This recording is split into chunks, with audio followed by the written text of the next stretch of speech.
This is it. You're listening to Jacob Dean. There's a tide pushing back the rights of each of us. It will continue and it will crush us because those who created it are organized and unified and hell-bent. And the only response is to be organized and unified and hell-bent in return. We bring you the real stuff. We must protest this deal and all the goddamn deals to come in the streets. We must arise non-violently but insistently. General strikes, boycotts, protests, sit-ins, non-cooperation, takeovers. You're listening to Jacob. Modern versions of that resistance, facilitated and amplified by a weapon our predecessors did not have, the glory that is instantaneous communication. Streaming live on the web. It is from an old and almost cliched motion picture that the wisdom comes. First, you've got to get mad. This is it. I cannot say to you, meet here or there at this hour or that one, and we'll peacefully break the back of government that now exists merely to get its functionaries reelected. But I can say that the time is coming when the window for us to restore the control of our government to ourselves will close. And we had damn well better act before then, because this deal is more than a tipping point in which the government goes from defending the safety net to gutting it. This is wrong. And while our government has now declared that it has given up the concept of right and wrong, you and I have not and will not do so. You got that right. That is Keith Olbermann from Current TV. It was Keith's rant last week, I believe Thursday or Wednesday afternoon. I don't remember the exact date, but I heard that. And I said, oh my goodness, I have got to open the show with that on Monday, no matter what happens. And there has been a lot happening over the weekend, and we've got so much to talk about. We've got a great show lined up for you today. I am Jacob Dean, and we do have the video up, broadcasting live. So hello, everybody out there, if you're watching us on Ustream. We are live, and we are up and running, and I hope my hair looks okay. I do need a haircut. But I want to welcome you to Filter Free Radio. We broadcast live Mondays, 7 to 9 p.m. Eastern Time, right here on radioornot.com. And if you're on the Ustream page, that is ustream.tv/channel/radio-or-not. But that's also where the free chat room is. And I strongly encourage you to go check out the chat room and say hi to everybody in the chat room. Hey, everybody out there, thanks for hanging out. Adam and Scooter and everybody, good to see you guys. Oh my goodness, there's a lot of people joining us in chat, so that's great. And again, my name is Jacob Dean. I'm so happy to be here with you, and my fantastic, fine, awesome, super duper co-host this evening with me. He was with me last week, and hoping that all goes well from here on out, he will be with us more frequently as well.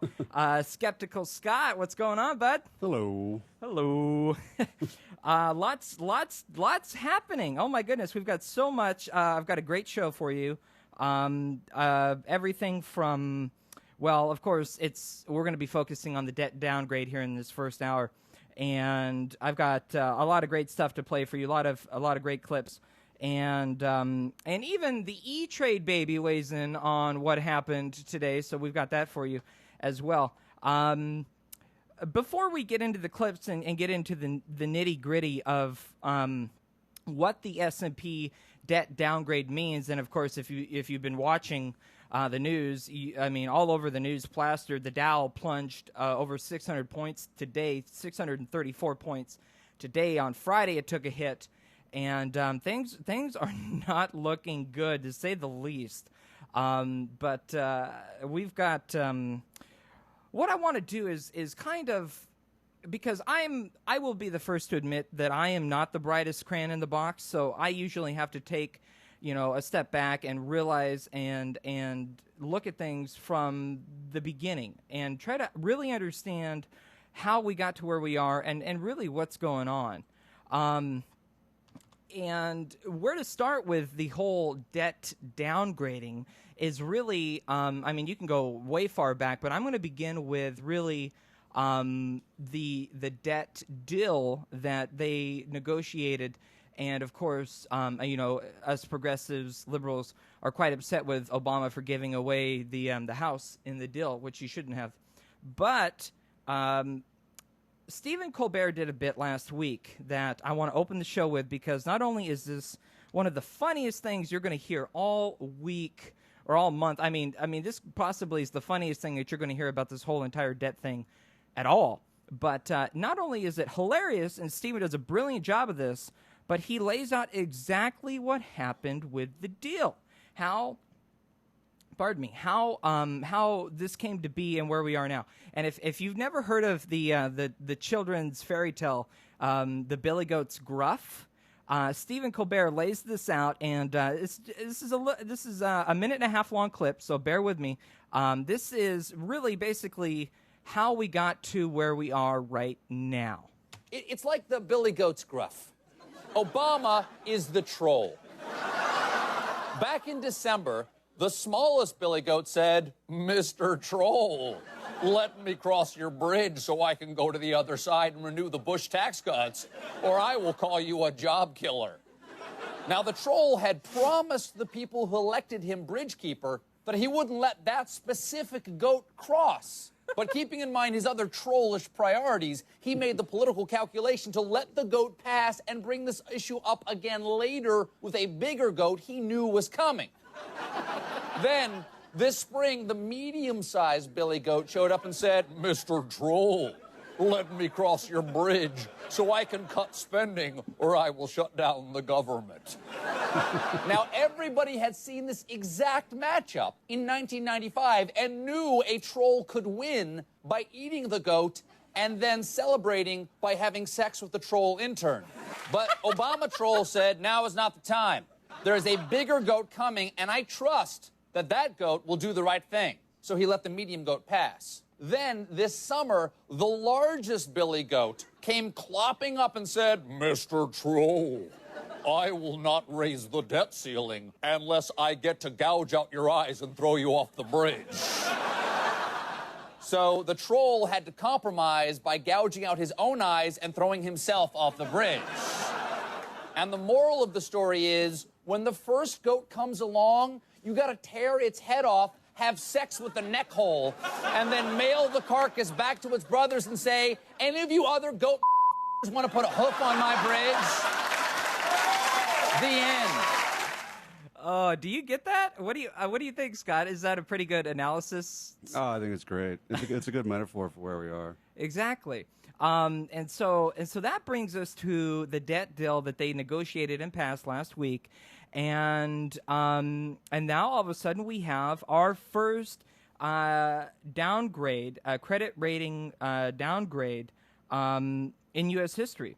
And if you read the bill, you actually read the bill. In the bill, it says, quote, "The majority of Republicans in Congress continue to resist any measure that would raise revenues, a position we believe Congress reinforced by passing the act," end quote. Now, the act that the S&P is referring to is last week's debt deal that they passed, in which Speaker John Boehner bragged about on TV that he got 98% of what he wanted.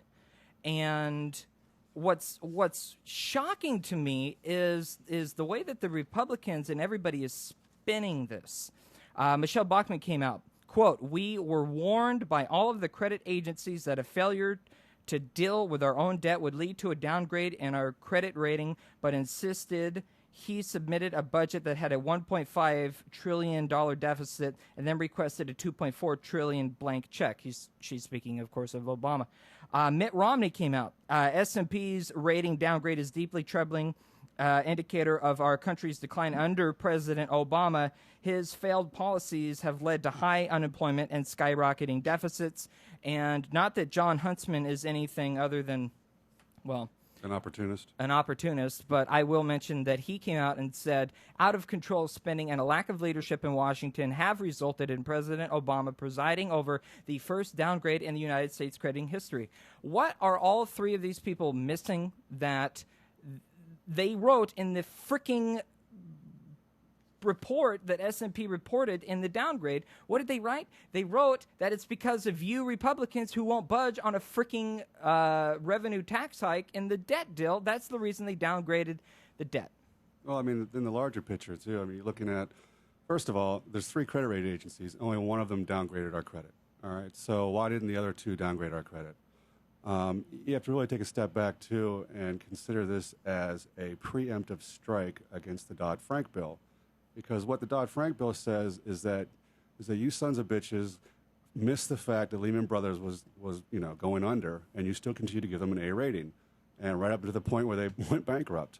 Right. So why should we believe your ratings? And so what the Dodd-Frank bill says was that you're responsible for your opinions. Well, granted, they're just opinions, but you are responsible legally for them. Well, they don't like that idea. They like the idea of being able to just sell their opinions to the highest bidder, and the results, let them fall where they may. So you're dealing with one of three credit rating agencies. So I don't want to put a whole lot of validity into what they say at this point, considering the fact they've been wrong in the past, and they are paid for their opinions.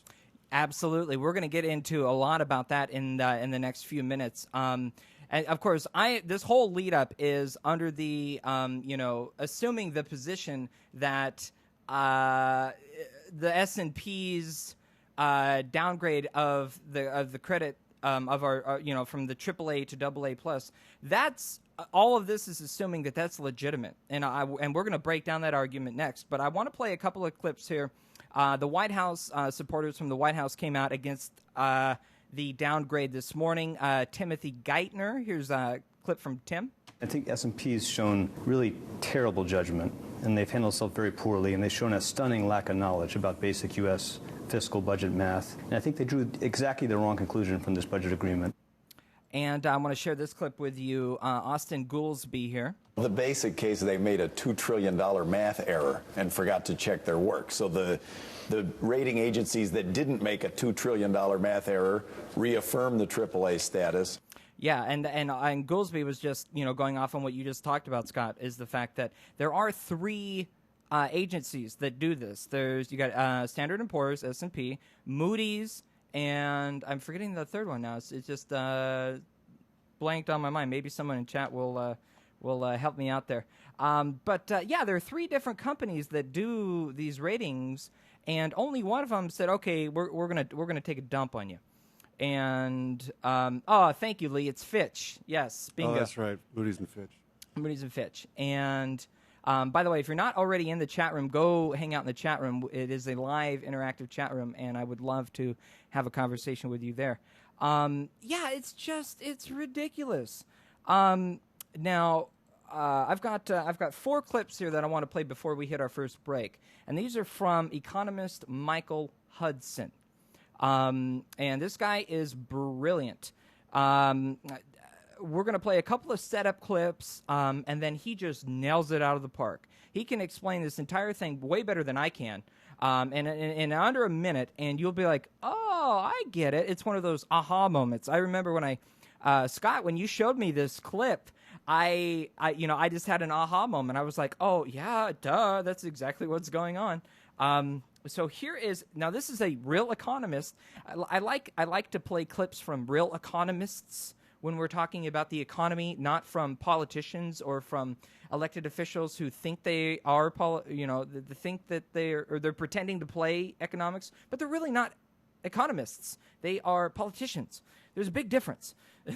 This guy is a real economist. Here's Michael Hudson basically setting up, going off on how only a Democratic president could have gotten this bill passed. That's how bad this bill is. It is a Nixon goes to China in reverse. The irony is it could probably only be passed under a Democratic administration. Eve Smith has called it a Nixon goes to China moment in reverse. And that's because only a Republican could have made an opening to a communist country and not be accused of communism. Only a Democratic president could have drawn along a Democratic Congress in supporting a law that is going to essentially add tax deflation to the debt deflation we already have in the economy. That means that the government is going to be sucking money out of the economy. Normally, government is supposed to provide the economy with money, provide it with purchasing power. By government running a deficit, this is what traditionally, for 5,000 years in every country, has supplied money. And now the government isn't going to do it. There's a kind of junk economic belief that governments shouldn't run a deficit. And yet it's by running a deficit that an economy expands. That's what injects the purchasing power in. Did you know that? I didn't know that. I didn't know that until I heard that. Well, of course. That's how we got out of the Great Depression. Oh, and it's one of those aha moments that, when I hear something that I don't know and it catches me off guard, I'm like, a government should run a small deficit in order to project purchasing power into the economy? It can run a large deficit. It doesn't really matter. The fact of the matter is Greece, Portugal, and Spain have all had their credit ratings downgraded. Their GDP to debt ratio is far higher than ours. I think in Greece's case, it's 4 times as high as what ours is. So, in other words, the debt doesn't mean shit. I mean, right now, the fact of the matter is that running a debt is the only thing that's going to save us. And the more money the government spends, because let's face it, corporations in the private sector are not spending the money for jobs, et cetera. The more money the government spends, the faster we'll get out of this morass, if you will. And so the fact that they're actually cutting spending is really going to only exacerbate the problem and, in my argument, hasten the Great Depression. I've got one more clip of Michael Hudson on the setup, and then the third clip I'm going to play here of Michael touches on exactly what you just mentioned, Scott. So listen to this. Here is the second part of the setup from Michael Hudson, a real economist. Suppose that a Republican were president, or George Bush. If George Bush would have been president, or another Republican, McCain, and would have proposed this, you would have had the whole Democratic Congress voting against it. And you would have had a lot of progressive Republicans voting against it. They're not going to vote against a Democratic president. And in fact, that's why it was called a Nixon goes to China in reverse. Only a Democrat could have imposed so deflationary, so negative, regressive a policy. Yeah, negative, repressive, deflationary. Those are all really bad words when we're talking about rebuilding our economy. Thank you. Allow me, I mean, what he's saying is if Bush or if John McCain was elected and they proposed the same exact bill, they, the Democrats on the House floor would have been out there screaming, "Hell no, you can't!" Yeah. It's... Which begs the question, do we vote for Mitt Romney? Not that I'm advocating Mitt Romney, but the point of the fact is that if Obama is going to betray us in such a manner and get away with it under the guise of being a Democrat, then wouldn't a Republican who tried to do the same thing receive far more upheaval and, I guess, pushback from the general populace and his constituency so as not to do something like this? I mean... Nailed it. I mean, I'm not saying that we should, abandon Obama completely, because I think we can keep him in office and force his hand. But by the same token, we can't believe anything he says. And let's face it, he is the right wing of the Democratic Party. Yep. Let's get. We're going to get more into that conversation in our second hour. We're going to really tear that one up, which I know Scott's really interested in. And so, real quick, back to Michael Hudson, the real economist, touching on exactly what the economy really needs. This is very crucial. Right now, the economy is shrinking. It needs some kind of spending to overcome the shrinking. And since the government can't supply the credit, that means that the economy is going to have to rely on commercial banks. And they're going to charge interest. And it means that all of the growth that does occur in the economy is basically going to be paid to Wall Street, not to the people who produce the wealth, not to industry or its employees. The economy is going to shrink, and the government isn't doing anything to prevent this shrinkage into a deeper and deeper recession. We've got shrinkage.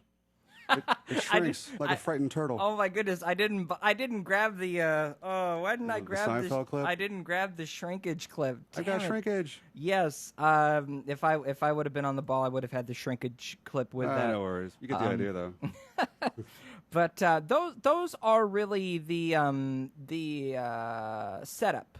And here's the money clip. This is the most important clip from Michael Hudson that I have to play for you. And if you tuned out of the last 3 clips that I played, that's fine. All I ask is you listen to this one clip, because those are all the setup. Here is the home run. Michael Hudson explains exactly what the credit agencies were up to and how they basically blackmailed the U.S. government into doing what they wanted. And when Obama put his foot down, or whoever did, and they finally said no, guess what happened? The credit rating got downgraded. Now listen to this very carefully. They have played a very bad role in this. Here's what happened. Under the bank reform, the credit rating agencies were changed. The government was very angry at them for giving AAA ratings on junk. And their defense in courts saying, well, yes, we gave AAA agencies on junk mortgages, but they're legally only opinions. So the Dodd-Frank bill said, you rating agencies are liable for your opinions. The rating agencies said, we want to make money on selling our opinions, and we don't want to have to take any responsibility for them, so we're going to get you. We're going to threaten to downgrade the U.S. government and tell you, say, okay, we don't want to hear your risk assessments anymore because you're hurting us. But the proper response is to say, look, the rating agencies are just out to make money selling their opinions that are up for sale. The rating agencies are trying to get brownie points with Wall Street for opposing Social Security, for essentially yelling fire when there isn't any fire. And at the same time, they want to weaken the Dodd-Frank bill so that they don't have to ever be liable for making a warning about a country, and they can continue to go back to giving AAA ratings for junk, which is how they make their money. Which is how they make their money. Well, no shit. It all comes back down to money. Go figure. Imagine that. Yeah, so that I love it. He just pretty much nailed it there. They are trying to sell opinions. Well, that's what they got busted for in 2008. Yeah, it's a preemptive strike. I mean, they figure that, hey, if you're going to try and put us in a corner, we're going to blackmail you, and this is a form of blackmail. Absolutely. Scott, you turned me on to this clip here. This is Robert Scheer, also a brilliant progressive voice. Truthdig.com. Yes, the what's he, the founder? He's the owner and editor of Truthdig.com. There you go. The home for Chris Hedges. Our boy, Chris. I love Chris Hedges. This is Robert Scheer, his take on the credit rating agencies. I've got to say that slowly so I don't fuck it up. The credit agency, these guys, by the way, should be on trial or something. They're the ones who lied about the whole housing mortgage securitization. They told us it was all wonderful. I don't know why there hasn't been some serious investigation by the Justice Department and everything of these credit agencies. So the idea that they're still in play after they helped create this big mess, which is why the debt has gone up, is to my mind, obscene. Yeah, they weren't the ones. They should have been, sounding the alarm for Lehman Brothers and et cetera, and the derivatives market in general, and they just weren't because they're not paid by us. They're paid by the large multinational corporations for whom they serve. So they're really just what's the word I'm looking for in this case? They're not stepchildren, but they do the bidding of Wall Street. So they're essentially an arm of Wall Street, sort of a justification, if you will. Right. Wall Street can say, "Oh, look, Standard & Poor's says we're fine, so we're fine." Well, because you're paying them to say they're fine. Right. So you've got basically what I wanted to lay out here for you is there's basically my understanding is there's 3 different levels of understanding to this predicament. Level 1, nothing beneath the surface. That's assuming that the S&P downgrade means something. That is assuming that... Which it doesn't. Which it doesn't. That's level 1. That's before you dig beneath the surface. And then you start digging beneath the surface, and the second level of understanding of this is... It's all because of... assuming that that's all legitimate... You've got everybody out there arguing because they wrote in the report, and I quoted it when we opened the program. I quoted it. They can blame the Republicans in Congress and our dysfunctional political system, which, quite honestly, I mean, the fact of the matter is, if you look at things, this is not an economic rating; it's a political rating. Yes. Because what they're saying is that our government is incapable and pretty much incompetent of fixing the problem because they're not even addressing the problem. In fact, they're exacerbating the problem. Yes. So why not downgrade them? I mean, if we all look at ourselves, honestly, we're not a AAA rated country anymore. Right. When we haven't been, I would argue, at least since, sometime in the middle of the Bush administration. So, I mean, when you started running, multiple wars, trillions of dollars in debt, and tax cuts for the wealthy, I mean, you come in with a surplus and you walk out of there with what, $6 trillion in debt? Right. And then you continue to cut taxes. There is no solution, forthcoming at this point. So you look at that and you say, well, if you're not even working to fix the problem and they're actually making the problem worse, then why should we improve the credit rating? Right. And you're like, well, Jacob, make your freaking point. You've been on there for 20 minutes. You haven't made a single point. My point is, and I say all this to summarize it very simply, either way you look at it, this is our advantage. Progressives, liberals, we have the advantage here. And any way you look at it, it's very simple. if you want to assume the position like, for example, John Kerry did today, which I'm going to play a quick clip from him, and assume that it is legitimate, this does matter, and it is all of the Republicans' fault, which here's his clip real quick. This is the Tea Party downgrade because a minority of people in the House of Representatives countered even the will of many Republicans in the United States Senate who were prepared to do a bigger deal, to do $4.7 trillion, $4 trillion. And what we need is a Washington that stops this bickering. Barack Obama put a $4.7 trillion deal on the table. 3 times he was refused that deal because there were some people in the Republican Party, and Mitch McConnell even admitted this, who wanted to default. He said there were people in his party who were willing to shoot the hostage. In the end, they found that the hostage was worth ransoming. This is not about ransom. This is about our nation. It's about our country. It's about growth. If you're on John's side on that and you believe that, the argument is very simple. It was all caused by the frickin' Republicans. They will not budge on serious negotiations on one of the most crucial elements of the entire negotiation process. It's like chopping off your head to cure your headache. It makes no sense. Yeah, cutting your nose off to spite your face. Right. And so that's the one position we can take as progressives. The other position, which Scott and I are more leaning towards, or actually basically on, is the fact that it's all bullshit to begin with. And well, it's a shell game. This every week you have to look back and go week in and week out. What's the shell game of the week or shell game of the month or whatever. I mean, if it wasn't who's the guy that showed his penis? If it wasn't, Anthony Weiner. Thank you, Anthony Weiner. I should have known that one, right? It's in the name. I mean, if it's not Anthony Weiner or God knows what else, it's just another shell game. And this is another shell game to avert your eyes from the catastrophe that's happening behind closed doors that we have no control over. Right. Before we go to break here, we are getting up pretty close to the break. I've got one more clip I want to share with you. And this is, I think, the kicker of the setup here. Over the weekend, actually, it was yesterday, the Tea Party Express, which is one of the AstroTurf organizations to help support the Tea Party's purposes, they were on a tour in the state of Wisconsin to kind of help the 6 GOP state senators that are being currently recalled on. And by the way, if you're out in Wisconsin, you need to get your ass out and vote right now. It's very important. And if you know anybody in Wisconsin, you need to call them and get them to vote. It's so crucial that people show up to this. And the election is tomorrow, by the way, in Wisconsin. They were in a city called Fond du Lac. I don't know if I'm pronouncing. Yeah, Fond du Lac. Fond du Lac, Wisconsin. My apologies if I'm butchering the name. It's a northeastern city.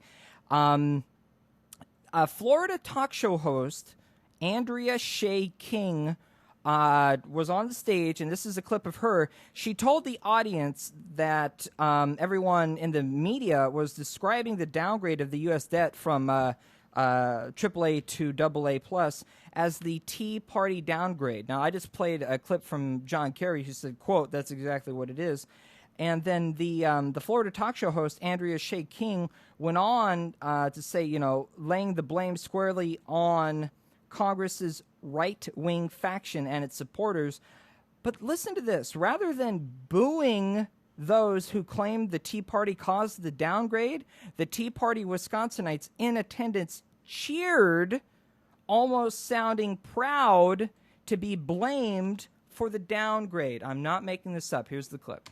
This week, and I wrote it down, they are blaming the credit downgrade on the Tea Party. Yeah! Fuck yeah, we crashed the economy! Oh my gosh! I mean, really, that's seriously what it's come down to. That's totally what it's come down to. I can't believe it. It bothers me that that's what. Ignorance is bliss, baby. Ignorance is bliss. Yes, we might even have to play our ignorance is bliss alert when we come back and replay that clip in case you missed that. But we are nearing the end of the first segment here, so we are going to have to take a quick break, and we will be right back with more Filter Free Radio with my fantastic host, Skeptical Scott. I am Jacob Dean, and we got a lot more great stuff. You're definitely going to want to stick around. Won't get fooled again alert. Paul Ryan is trying to trick you again, and I'm not going to let it happen. And plus, the E-Trade, baby, weighs in on the downgrade. You're not going to want to miss this. That's coming up in just a couple minutes on Filter Free Radio with Jacob Dean. You're listening to WIN, the Workers' Independent News Service. I'm Jesse Russell. The Friday announcement that the unemployment rate dropped from 9.2% to 9.1% may not even be the glimmer of hope some were portraying it as being. According to the Economic Policy Institute, that decline was due mostly to a drop in labor force participation, not an increase in the share of workers with jobs. The Institute says that the labor force participation rate fell to 63.9% in July. While the population of working-age individuals grew by 7 million since the recession started, the labor force is smaller by more than 700,000 workers. EPI goes on to say that if the workers who want to work but have given up were counted in the unemployment rate, the percentage would be 10.7% and not 9.1%.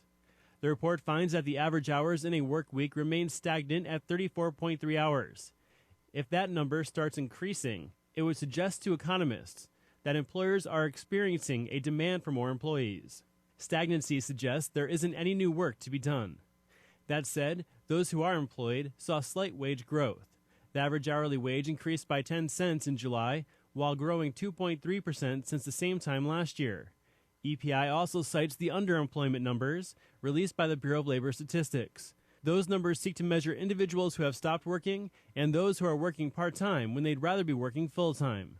According to the data, in July, 25.1 million workers were unemployed or underemployed. The Florida Farm Worker Rights Group Coalition of Immokalee Workers has achieved historic labor agreements over the last decade. Many fast food companies have signed onto their campaign for fair food, which has raised wages and improved conditions for field laborers. Their latest target is an unlikely one, Trader Joe's, a smaller chain with a focus on organic food. Yet the management's unwillingness to negotiate triggered a wave of protests across the country. Alice Olstein reports from Washington, D.C. The Coalition of Immokalee Workers has been trying to convince Trader Joe's to join the Campaign for Fair Food for over a year. In May, Trader Joe's published a letter explaining their refusal. Trader Joe's quotes the company's own human rights criteria and says they don't need third-party verification. Mark Rodriguez with the Student Farm Worker Alliance disagrees. Don't they have to abide by some kind of certification or monitoring in order to sell organic products? And so if they could do that for organic, why can't they do essentially the same thing for human rights? And that's all we're asking, is that they agree to an independent third party, which is going to make sure that people's basic human rights are being respected in the fields where they get their tomatoes from. For Workers Independent News, I'm Alice Olstein. You've been listening to WIN, the Workers Independent News. For more information, visit laborradio.org.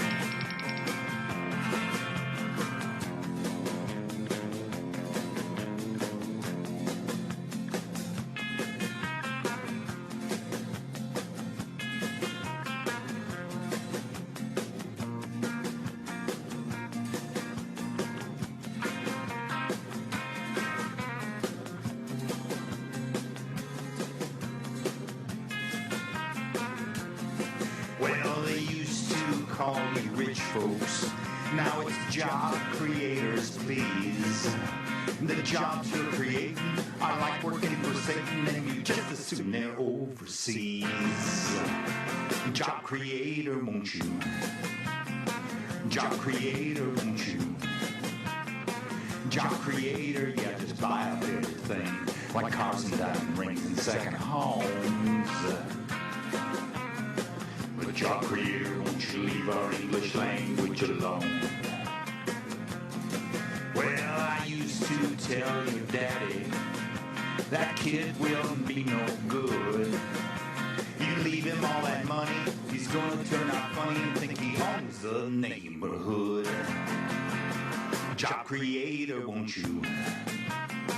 Job creator, won't you? Job creator, you contributed enough, so go buy more good stuff like boats and cars. And don't mind people calling you rich if that's what you are. Well, every time I hear your troubles about how your taxes are too high, I think how much I cost you, about all the cash I lost you, and it makes me want to cry. Job creator, won't you? Job creator, won't you? Job creator, yeah, just buy up everything, like cars and diamond rings and second homes. But job creator, won't you leave our English language alone? Yeah, job creator, won't you leave our English language alone?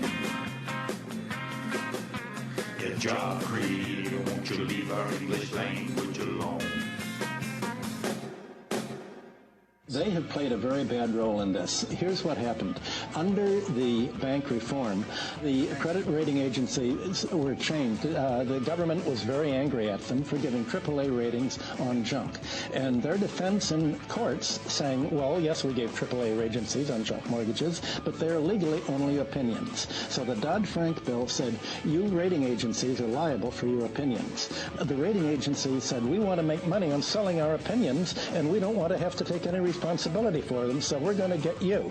We're going to threaten to downgrade the U.S. government and tell you, say, okay, we don't want to hear your risk assessments anymore because you're hurting us. But the proper response is to say, look, the rating agencies are just out to make money selling their opinions that are up for sale. The rating agencies are trying to get brownie points with Wall Street for opposing Social Security, for essentially yelling fire when there isn't any fire. And at the same time, they want to weaken the Dodd-Frank bill so that they don't have to ever be liable for making a warning about a country, and they can continue to go back to giving AAA ratings for junk, which is how they make their money. Little yell fire there. That's Michael Ferrante. The music you heard over the break, the hey, job creator, won't you do. I love that riff, man. It's been stuck in my head for a week and a half. That is a fantastic piece by Jim Turr, and I would love for you to go check out his website. That's bluecanyonproductions.com. All of Jim's work, all of his political satires are there free of charge for you to enjoy, and I'm just honored and happy to be able to play them for you here on Filter Free Radio. Thank you so much for hanging out with us. My name is Jacob Dean. I'm your host. I'm joined by my fantastic co-host. I'm going to have to come up with some really good names for you, man. You can just call me Mr. Cynic. Mr. Cynic. Yes, Scott's with me. Or skeptic. I prefer the term skeptic. Skeptic. And we're having a heck of a great time out there. And I want to give a huge shout out to everybody out in the chat room. Daniel. Howdy, everybody. The left neck chick, Shano, is in the house. Adam, who else is Little Gray, Scooter, Tom's video guy. I bet that is Chris. What's up, Chris? Thanks for hanging out. Of course, Utter Mutter, Vic, and who am I forgetting? Griff in Texas. We have, I don't believe I've seen Griff before, so Griff, welcome. And be sure to tell your homework this evening, everybody, is to tell one friend about Filter Free Radio live on Ustream here, the home of Nicole Sandler. Oh, my goodness, radioornot.com. The reason I about messed that up is because I am so excited about our brand new website, and I am like, words can't express the appreciation I have to Shano, you are my boy. My brother from another mother, I can't thank you enough. Go check out www.filterfreeradio.com and then come back and tell me how freaking badass it is, and then I will pass along all of the fantastic comments to Shane, because Shane is the man, and I can wire up your radio board, and I can read a couple articles and produce a little show and jazz and make it sound good, but I can't make a freaking website to save my life. But million thanks goes out to Shano. Please go check out the brand new website, filterfreeradio.com. We're also on the Twitter. You can tweet me at filterfreeradio, and go like us on Facebook, facebook.com/filterfreeradio. And you can do all of that at filterfreeradio.com. Booyah. Thank you, Shane. You are the man. I can't thank you enough. Amen, brother. Okay, so we've been discussing the elephant in the room, which is the debt downgrade of the U.S. credit, the U.S. debt downgrade. We were the AAA, and now we are the AA+. I mean, hell, when I was in school, I never got anything higher than an A+. I mean, what's... And then at that point, you're just splitting hairs, so... But yeah, it's not like these guys are insurance agencies. They're not making, they make money off their opinions. They're not actually insuring anything. So if they were actually to invest their money in it, then they'd probably be a little more honest. Exactly. That's why we played the clip coming back again. That was economist Michael Hudson, just basically saying exactly what you just said, Scott. So thank you so much for reiterating that, because that's a very important point to keep hammering, that the fact that the S&P is just a company that sells an opinion to make money. It's that simple. And if we want to listen to their opinions, yeah. Now, okay, so I know exactly what you're thinking. How can you sit there and say that there is no effects being made when the stock market, when the Dow dumps 620 points today? That's 34, but who's counting? Yeah, that's kind of a big deal, and I think it's appropriate. Well, exactly. That's my point. It goes back to. I mean, the stock market is way overinflated to begin with. Yeah, I mean, you really have to look back over the history of the stock market and realize that when Bill Clinton took office in 1990, was it 92? Right. The stock market was somewhere around 2,800 to 3,000.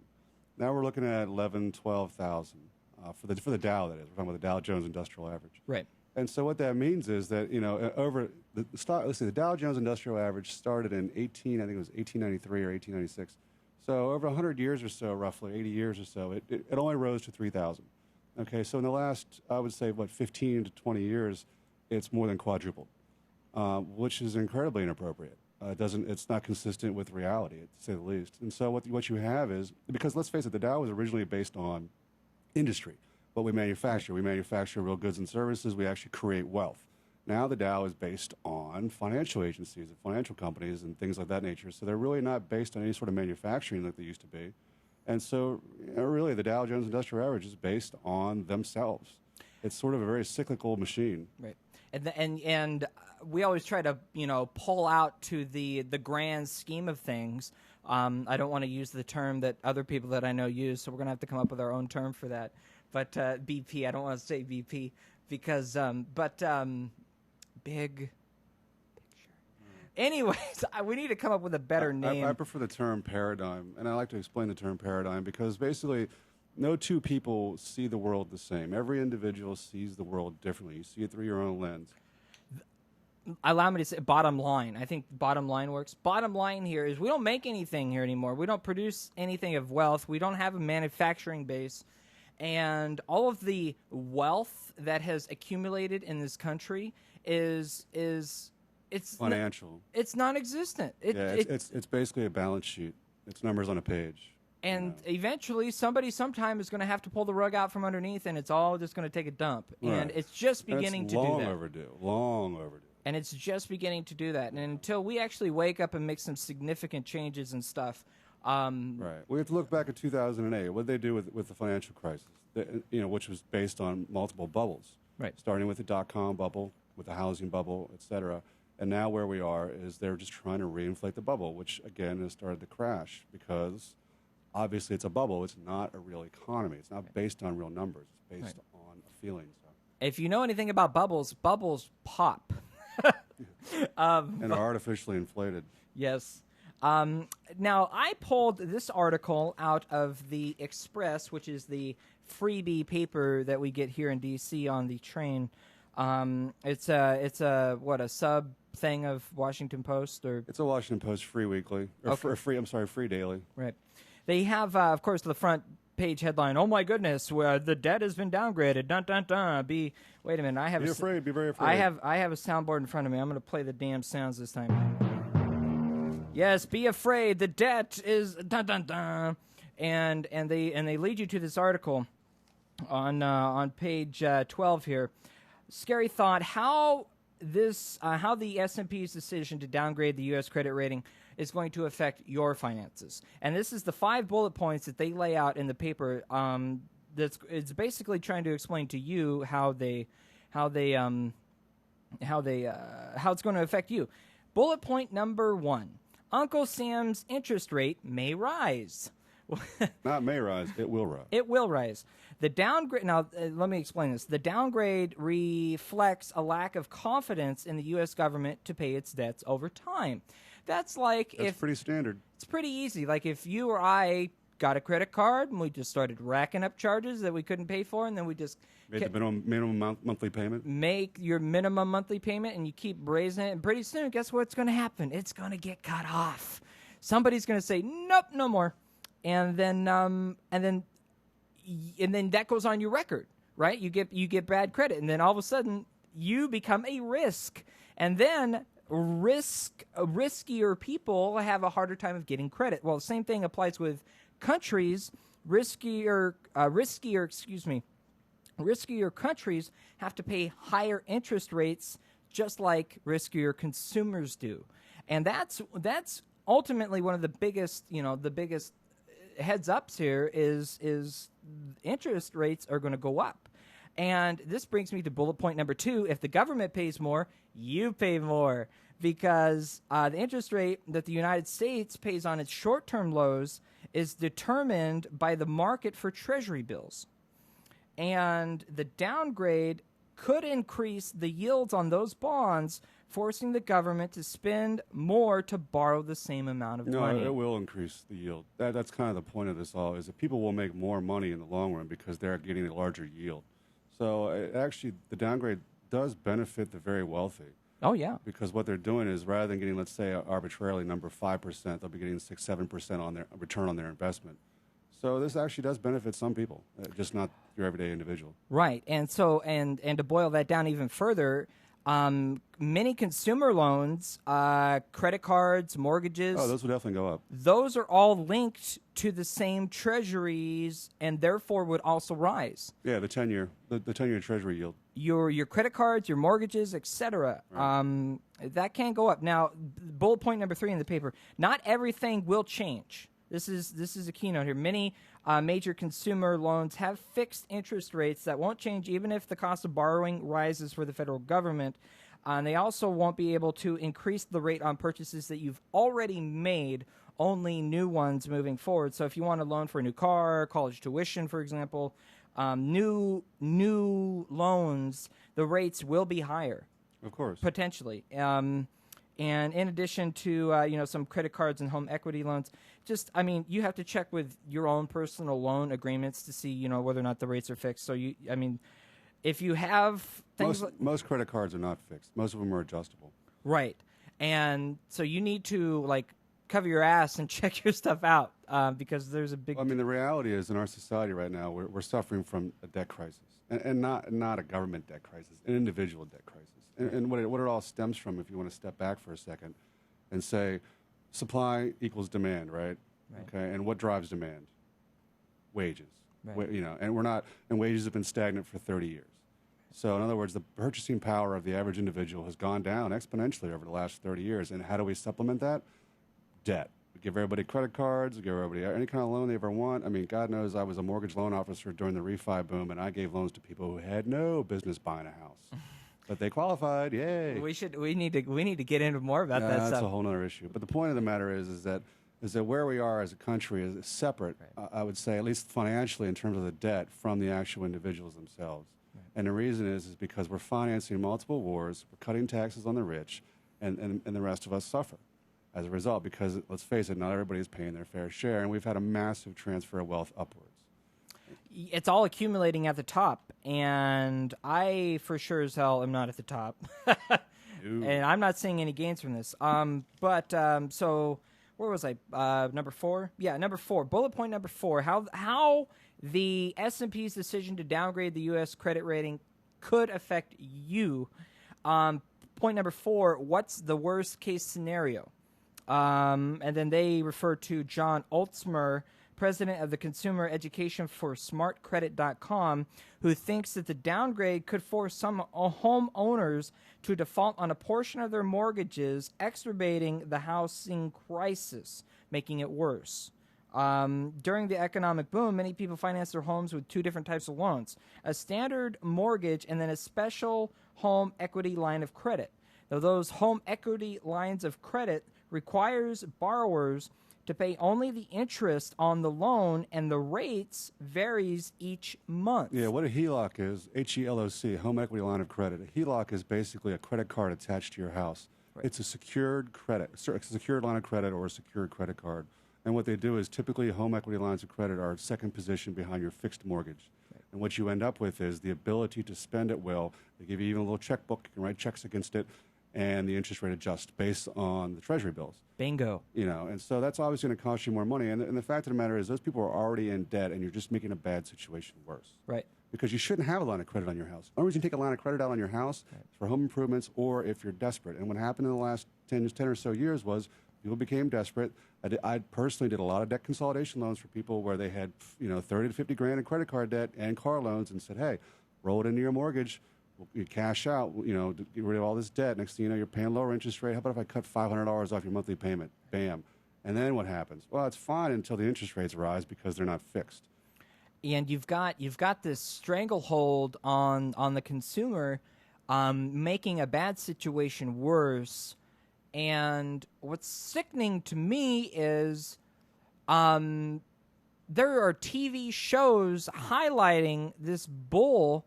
Oh my God. That just make me sick to my stomach. For example, what was that show that you... I have friends who watch Repo Wars. Repo Wars. There's at least three television shows right now that encompass repossession. Repo Wars, Repo Games, right, where you can actually answer 5 questions right and keep your car, which is insane. Right. And inherently, they interview people who are poor, downtrodden, and desperate. And the answer is, hey, you want to be on TV? Answer 5 questions right, you can keep your car, or we repo it. Sure, I'll be on TV and exploited for little or no money. Right. So it's really just a bigger picture of where we are in society, that we have actual so-called reality television based on poverty. Right. And ignorance. It's sickening. It's and then frustrating. Absolutely. And then just to sum up the article from the Express, bullet point 5, the top, the 5 things that how this could affect you. Number 5, what's the worst case scenario for Uncle Sam? Well, they're saying that the real pain actually won't be felt unless the other 2 rating agencies, which is Moody's and Fitch, also downgrade the status. And they're saying, this is for nationwide, federal level. To hold on to its credit rating, the country must reduce its debt and stabilize the economy. Very simple. Easier said than done, though. And you see what if one of the ratings companies downgrades blackmails the I don't know what's the proper term, but if one of the 3 does it, and the stock market loses 5% off the top, I mean, this could trigger what Scott and I were talking about earlier, and that the fact that the stock market itself is just way overinflated to begin with. Well, you have to look back in 2002. S&P downgraded Japan's rating. 9 years later, Japan's still able to borrow freely and cheaply, and in fact, their interest rate on their 10-year bond is only 1%. So, there's no reason to take this downgrade seriously. And let's face it, Standard & Poor's the last people whose judgment we should trust. They literally are covering their ass in the sense that they're trying to fight against the Dodd Bill of regulation, which, it's sort of a political game they're playing, and we're all going to suffer from it in some form or another. But again, they are working for Wall Street. They're not working for the average consumer. So it really doesn't benefit us in the least, one way or the other. I was looking for my cash register. Cha-ching again. I'm going to be... That's the problem. This is the first time that we've done a video broadcast, and so if you're watching on the video, hello, everybody. This is my workspace, and so I don't have much area here to work the board and the papers and stuff, so bear with us if low-budget programming. So support your independent media, because things like this you don't hear on NBC, ABC. You don't even hear it on MSNBC. Let's face it, the reason Keith Urban was forced out of MSNBC was for the very special comment you play at the top of the hour. Yep. Was he basically called for general strikes, a mass movement, a mass resistance against what's going on in our society. And the reality is that if you look back on things, we are in the same place we were in 1929. And so you have, God forbid, I read a Joe Scarborough article. I'm not proud of it. And he basically said, this isn't the worst we've seen. This is sort of consistent over the last 30 years. We've gotten out of it one way or the other. Well, we'll only look back 30 years is incredibly short-sighted. Because what we're looking at is the end of what's considered the new Gilded Age. very similar to the the Gilded Age of the turn of the century. Yep. And really, what happens in those situations is you have a massive move of wealth upward, and the rest of us really don't see it, and so we're all suffering. And I've said for a number of years that not enough people are suffering. And it's a horrible thing to say, because enough people are able to delude themselves with reality television, and God knows Pawn Stars is a real popular show on a history channel of all places. Right. They're showing Pawn Stars as if it's a freaking reality show. It's insanity. So, and that's where we are. We're all entrapped in these celluloid delusions. And let's face it, we can all get a new phone and spend hours playing games on our phone and not even pay attention to what the hell is going on in the world around us. And when that happens, is obviously everyone else who's in control of things is like, oh, I can have free reign to do what I want. Right. So I mean, the problem is, and as Paul Krugman points out, is that the primary result of the economic slump we're in was the 2008 financial crisis, which has never been fixed. And all these things they're just sort of throwing shit at the wall to cover their ass rather than admit to the malfeasance that are going on. I mean, Ronald Reagan imprisoned over 100 people from the S&L crisis of the 80s. And we have a very similar crisis. I mean, it's a lot of corruption going on, and nobody is being imprisoned for it. In fact, they're making tons of money and getting more bonuses, and they have people like Standard & Poor to cover their ass for them. And let's face it, Barack Obama, among many other people, is, as to quote Cornel West, is nothing more than a mascot for Wall Street. Okay. I like what Little Gray said in the chat room. An over-bald goon playing with prices. Yeah, that kind of describes everything that's going on. Yeah. So during the break and in the last segment, we teased, or I teased a little bit here that I wanted to save until the end of this hour because it's so funny, and I wanted to get the hook in and then hold you in for a minute while we get the most important information out to you. This is the E-Trade baby reacting to today's stock market. Oh God, this is so funny. Just listen to this.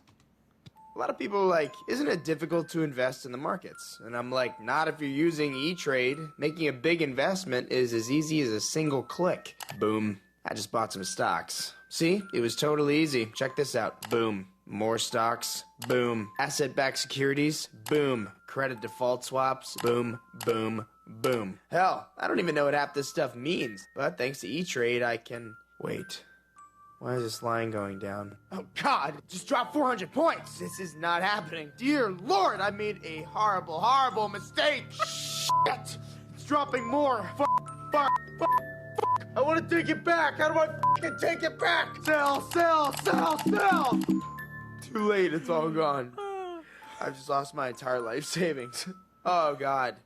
Steph was saving for med school. Shit. I think I'm gonna be sick. Yeah, I'm gonna jump out the window now. E-Trade. Sorry, you can't take it back. Okay, if you don't know by now, that really wasn't the real E-Trade baby. That was a spoof from collegehumor.com. So many thanks and apologies to College Humor for that fantastic piece. It's on YouTube. It is on YouTube. Go check it out. Go find it. Yeah, it's good shit. It is hilarious. Which actually brings us to another point, the whole notion of E-Trade and the fact that you no longer need a broker, you actually can do it yourself. It sort of puts the onus or the responsibility on the actual investor for their own money, when in fact they don't know what the fuck they're doing in most cases. But my heart does honestly go out to anybody who lost big time in the markets, because no sympathy, man. Well, I mean, it's been years. It's been years in the making. I mean, the fact of the matter is, this is just a blip. I mean, I can't wait. The reality is, as I understand it, and listening and reading many economists, is that if you consider the fact that the Dow Jones Industrial Average was at somewhere around 3,092, 20 years later, it's quadrupled. So, if you look at the lineage of history, it should be somewhere around 5,000. So we have a long way to go to the bottom. Yay! It's a long road to the bottom. I'm sorry, that was really funny. Caught me off guard there, bud. My name is Jacob Dean, your host, Filter Free Radio. We are broadcasting live on radioornot.com. And if you're in the chat room, hey to everybody in the chat room, you can join the chat live, join our discussion, ustream.tv/channel/radio-or-not. You can find it just by searching Radio or Not. Filter Free Radio, we will be right back in just a couple of minutes after these fantastic messages and a brilliant song for everybody in Wisconsin. Get out there and go vote. This is Jackson Brown, and you're listening to The Nicole Sandler Show. This is Melissa Etheridge, and you're listening to my friend, Nicole Sandler. Hey, this is Rob with Matchbox 20. Hey, this is Chris Isaac. Hi, this is Suzanne Vega. Hey, this is Trey Anastasio, and you're listening to my friend Nicole Sandler. Bare Naked Ladies, you're listening to Nicole Sandler. What's up? This is Howie Day, and you're listening to Nicole Sandler. Hey, this is Henry. And I'm JoJo. And I'm Ringo. And we're Los Lonely Boys, and you're listening to Nicole Sandler. This is Kelly from Stereophonics, and you're listening to Nicole Sandler. This is Evan Dando of the Lemonheads, and you're listening to Nicole Sandler. Hi, my name's Jonathan Brooke, and you're listening to Nicole Sandler. This is Pat Monahan from the band Train, and you're listening to Nicole Sandler. This is Ziggy Marley, and you're listening to Nicole Sandler. Hey, this is Pete Yorn, and you're listening to Nicole Sandler. The lovely Nicole Sandler. Nicole Sandler. Nicole is awesome. The Nicole Sandler Show at RadioOrNot.com. Music to my ears.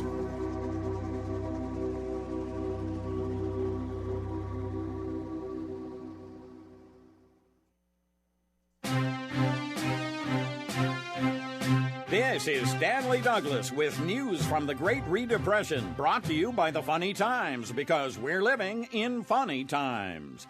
Today, we take a look at the plight of recent college graduate Jonah Whiteside. After completing his master's degree in physics at Fairfield State University last spring, Whiteside found no work in his field and has had to get by as a warehouse employee at a regional Target distribution center. We asked this bright, well-educated young man how he intends to pay off nearly $140,000 in college loans before he dies. Really? Before I die? Can't you see I'm already dead in this hellhole? The freaking Peace Corps won't even take me because I learned how to blow up the world in grad school. Ow! Ow! Still, there is always hope that someday Jonah Whiteside will go on to crack the dimensional divide and take us all to a place where we can feed like jellyfish. With the young, there is always hope, or something you can market to older people. This is Stanley Douglas, looking forward to Ford Motors' revolutionary horse-drawn Focus. For more news, go to howdyland.com. Recall! Recall! Keep on marching to the recall. He put our backs against the wall. We keep marching to the recall. Recall! Recall! Keep on marching to the recall. They're trying to screw us, one and all. So we keep marching to the recall. We're going to get there soon. Won't be long. We're going to come 500,000 strong. We'll shake the State House, halls and walls when we keep marching to the recall. Recall! Recall! Keep on marching to the recall. Those billionaires are gonna fall. We keep marching to the recall. Recall! Recall! Keep on marching to the recall. They're dinosaurs, their brains are small. We keep marching to the recall. Gonna get there soon, it won't be long. Gonna come 500,000 strong. We're their equals, we won't crawl. We keep marching to the recall. Woo!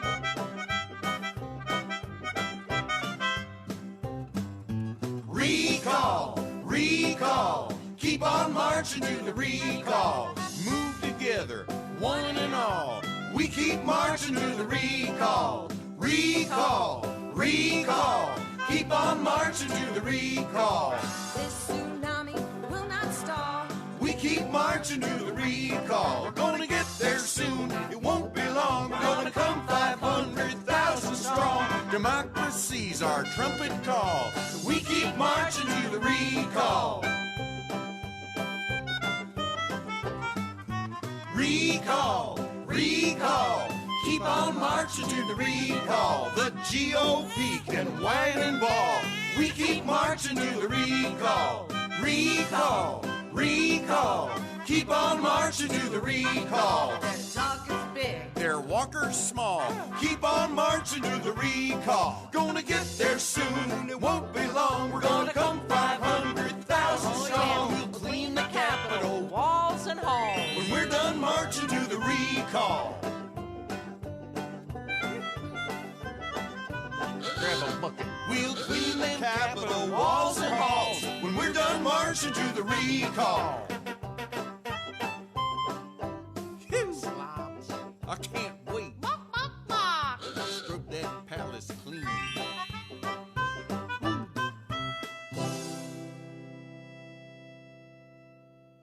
This is it. You're listening to Jacob Dean. There's a tide pushing back the rights of each of us. It will continue and it will crush us because those who created it are organized and unified and hell-bent. And the only response is to be organized and unified and hell-bent in return. We bring you the real stuff. We must protest this deal and all the goddamn deals to come in the streets. We must arise non-violently but insistently. General strikes, boycotts, protests, sit-ins, non-cooperation, takeovers. You're listening to Jacob. Modern versions of that resistance, facilitated and amplified by a weapon our predecessors did not have, the glory that is instantaneous communication. Streaming live on the web. It is from an old and almost cliched motion picture that the wisdom comes. First, you've got to get mad. This is it. I cannot say to you, meet here or there at this hour or that one, and we'll peacefully break the back of government that now exists merely to get its functionaries reelected. But I can say that the time is coming when the window for us to restore the control of our government to ourselves will close. And we had damn well better act before then, because this deal is more than a tipping point in which the government goes from defending the safety net to gutting it. This is wrong.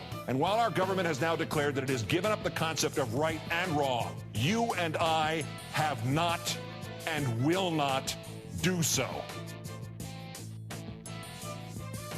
Note to self, turn the microphone on. That way it works. This is Filter-Free Radio. I am your host, Jacob Dean here. You're fired. Thanks so much for hanging out with us. This is only our second show we've ever done. So bear with us. If it's a little rocky out there, if you're like, whoa, this show's like... No, I'm kidding. The song that you heard over the break, I do want to mention, that was Recall by Ken Loquist. For everybody out in Wisconsin, they're recalling the 6 state senators out there. Please check out www.kenland.com for all of Ken's tunes. And again, if you're in Wisconsin, or if you know somebody who's in Wisconsin, or if you know somebody who knows somebody who's in Wisconsin, show up. Really, I mean, that's really what it all comes down to. Actually, you know what? I'm going to take a side track here real quick and play a real quick clip about this topic, because I do have a clip from Dennis Kucinich we're going to get to next. But this is a clip of Alan Grayson just a couple of weeks ago talking about how he lost the election in 2010, and it was very simple. Democrats did not show up to vote. Well, Democrats didn't vote. The Democratic turnout, not just in my district, but all around Florida, was in the low 40s. The Republican turnout was in the high 60s. So around two-thirds of all the Republicans voted, and fewer than half of all the Democrats voted. I got almost all the Democratic votes, as you would expect, and I got a lot of the independent votes, too. But if every Democrat and every Republican and every independent had voted for me, then I still would have come up short, because there were so few Democratic votes. And it wasn't just in my district, it was all around the country. Basically, the Democratic voter went on strike in 2010, and we ended up with the worst Democratic House losses in 108 years. And that ties right back into the opening that we played on this show in this hour. Keith Olbermann on Current TV. We need to get in the streets. We need to get mad. I'm mad as hell, and I'm not going to take it anymore. Which begs the question, do we have anybody that represents us in our government? And then the fact of the matter is that the Democrats and Republicans are really only marginally different. They're both courting the same people who are same financiers of their campaigns. And the thing I heard recently this week was that the Democrats court Wall Street as assiduously as Republicans court big oil and coal for their money, for their campaign donations. So, I mean, you have the rich. Basically, you have two sides of the rich. Right. You have the I wouldn't even say progressive. That's a horrible word to apply to the Democratic Party. They're not progressive. Wall Street Democrats. Yeah, you have the left and the right. The left and the right in our country is Wall Street, and the right and the left, which is not even left. And then the right, we have big oil and big coal. And so you're really dealing with the rich elites, and the rest of us are sort of left to fend for ourselves. To that point, brilliant segue, Scott. I can't thank you enough. Dennis Kucinich was on, I forgot what program he was on. He's on TruthDigRadio.com. Oh, thank you. Absolutely. Truth Dig Radio. Definitely go check out Truth Dig. It's a brilliant TruthDig.com, yeah. Brilliant site. Yeah, because they have Robert Scheer, Chris Hedges, a lot of good authors on there. Now, this clip we're about to play was taken from a conversation between Representative Dennis Kucinich and Robert Scheer. And Dennis touches on a point here that I've never thought about before, and I mean, being the young spring chicken that I am, I've only been involved in politics and active and aware only for a few years myself. This is a new thought to me, and I really like it because I've never been a fan of labels to begin with. I think once you begin to put a label on something, you're not only are you already restricting yourself to within that parameter of the label, but you ultimately defeat your own purpose. Here is Dennis Kucinich on political labels and how eventually they really mean nothing. I don't know if you can define what it means to be a Democrat anymore, or for that matter, Republican, or labels like liberal, conservative. What's conservative, for example, about extending the Bush tax cuts? What's conservative about blowing billions of dollars on wars? On the other hand, what does it mean to be a Democrat if you're willing to put social programs on a chopping block, Medicare, Medicaid, Social Security on a chopping block, not come up with a massive jobs program, knowing that signing this deal would limit your ability to create jobs? What does that mean? What does it mean to be a Democrat? What does that mean? So we're trapped in a system where we somehow believe that all we have to do is change the players and we're going to get a different outcome. Maybe not. Maybe not. Definitely not. And I would add, definitely not. I would say we have a government of, by, and for the rich.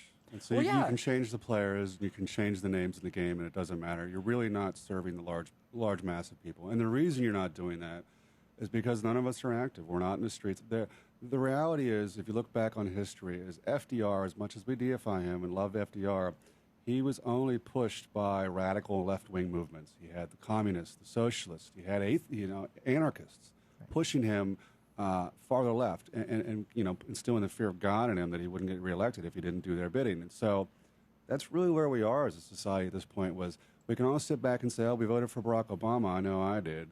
And I expected change and hope and all that bullshit.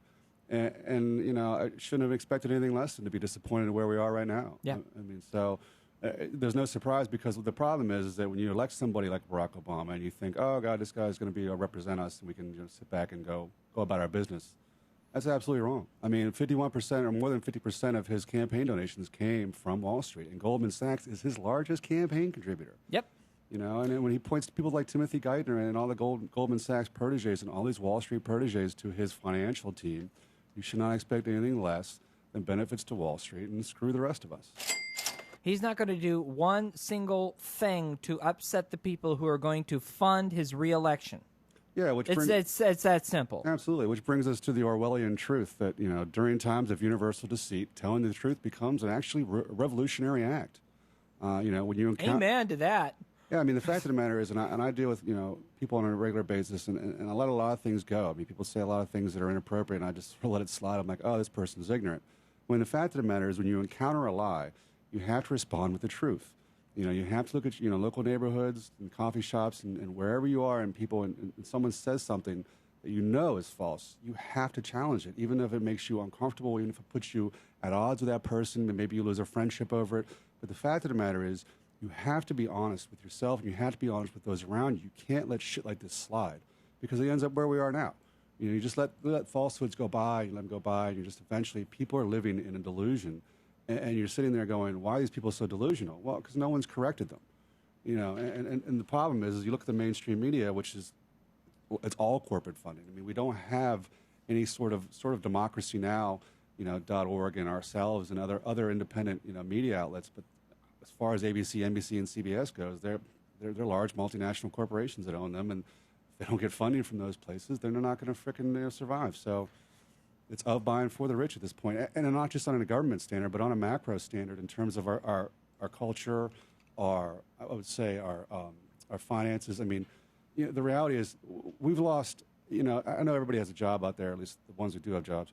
And you look at yourself and you say, okay, I'm contributing to my 401k. Well, chances are you do not have a pension.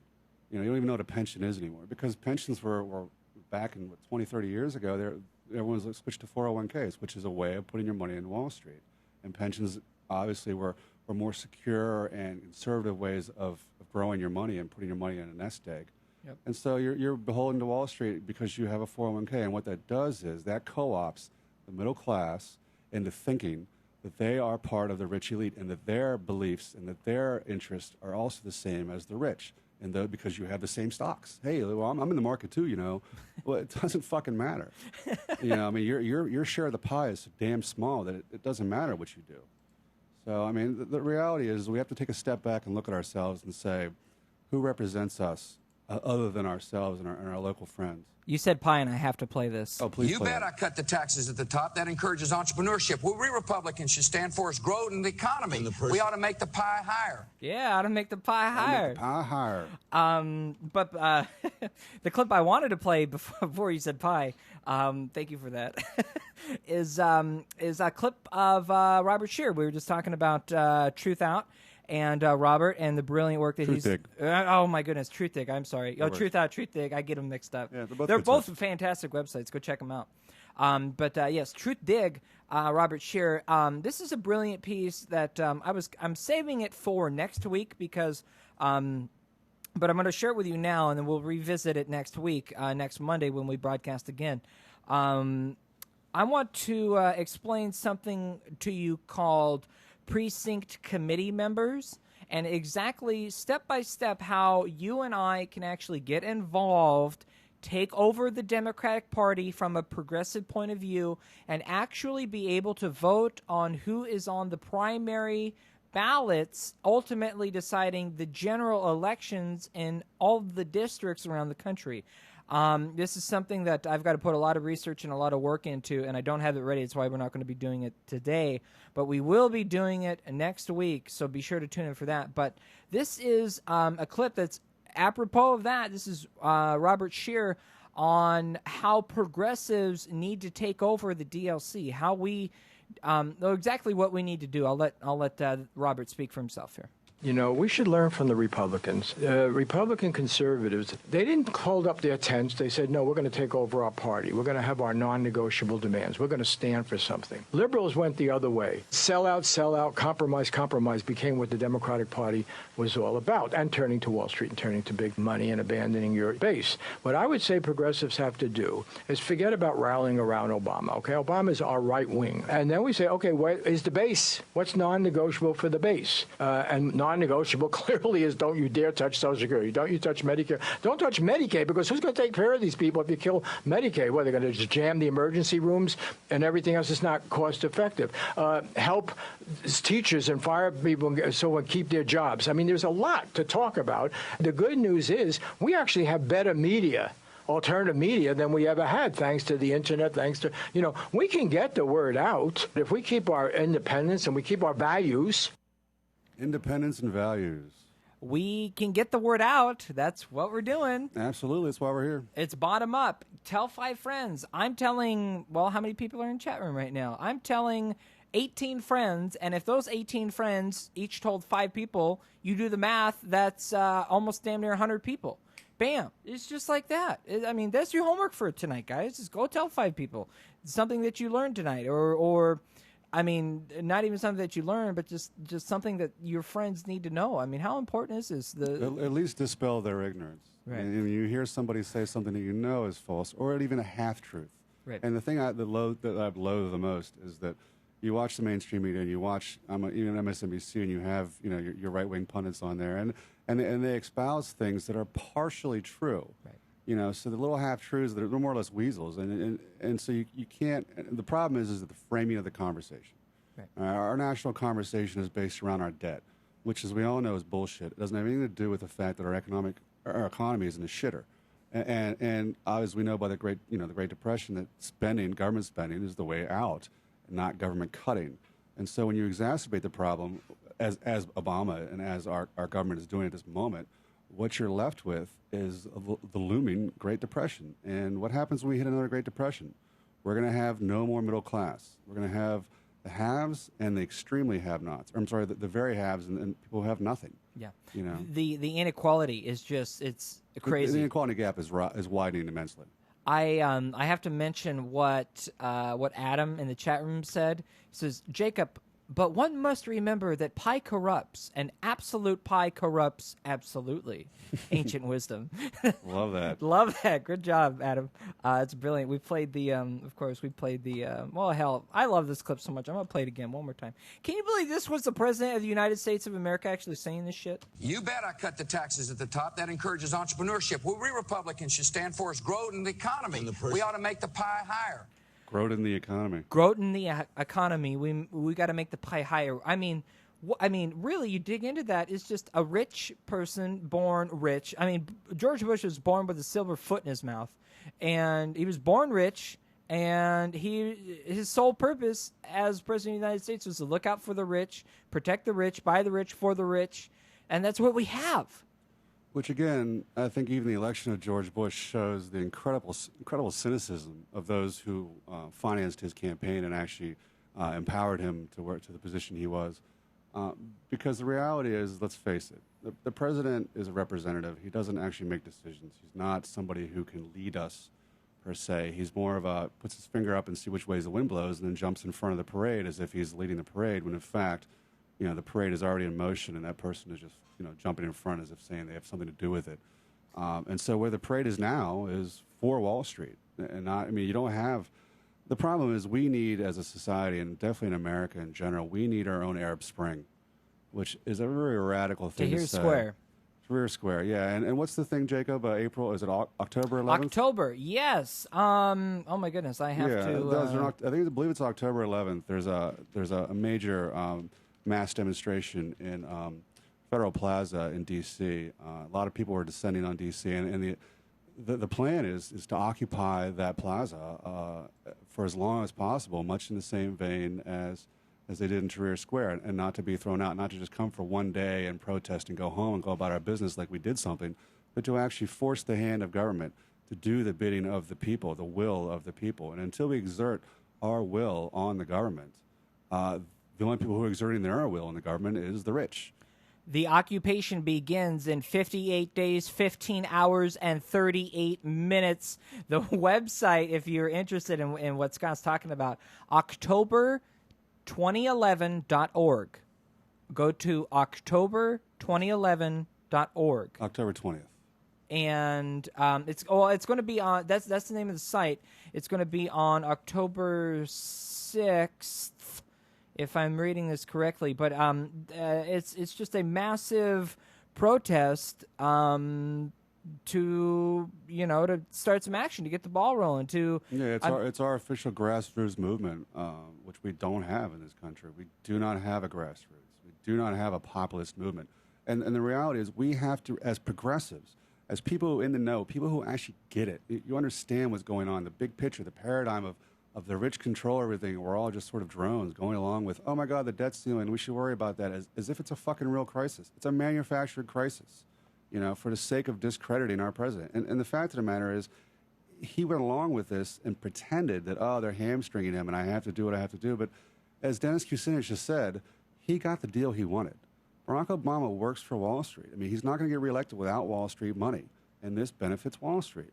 So until we get in the streets and actually have civil disobedience, God forbid we should go to jail for this crap, and get, I know, right?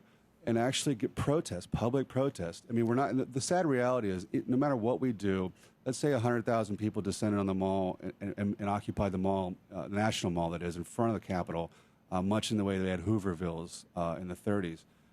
It probably won't even make national news. Right. And so the reality is that all resistance is local. You're not going to have the national support, but the reality is that everybody actually gets it. In some level or another, the average individual in the street who doesn't watch the news, who just goes to work every day, and comes home and drinks a six-pack and passes out before going to work the next morning because they got to drown their sorrows in something. Cheers. Yeah, exactly. I'm drinking right now. Even they get it. They know something's wrong. They just don't know what it is. And they need to be given a voice, given the articulation of what, in fact, is wrong. And when you tell people by the way, the rich don't represent you, and you were never going to be rich. Oh, and also, as a side note, social mobility in the United States is at an all-time low. So, you know, the whole premise of, hey, I can be rich someday too, so why should we tax the rich, is a huge falsehood. Speaking of that, we just watched, over the weekend, we watched a brilliant video that was made by the Al Jazeera network called, help me out here, what was it, I don't remember the name of the video, but or the name.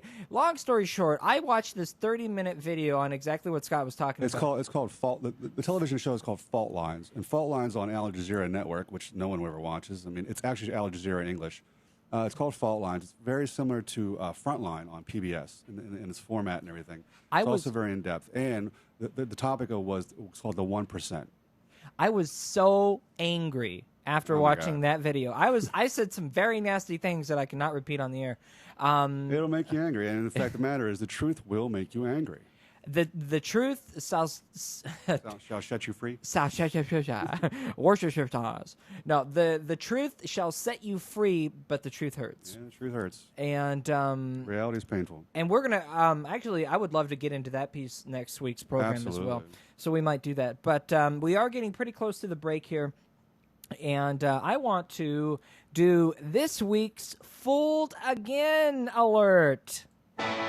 In my line of work, you got to keep repeating things over and over and over again for the truth to sink in, to kind of catapult the propaganda. You bet I cut the taxes at the top. That encourages entrepreneurship. What we Republicans should stand for is growth in the economy. We ought to make the pie higher. There's an old saying in Tennessee, I know it's in Texas, probably in Tennessee, that says, fool me once, shame on you.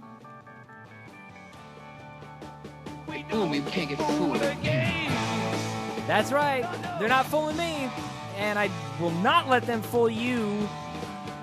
Paul Ryan came out and had this bit to say, and he basically was really trying to position himself as in favor of revenue, increasing revenue, high taxes on the rich.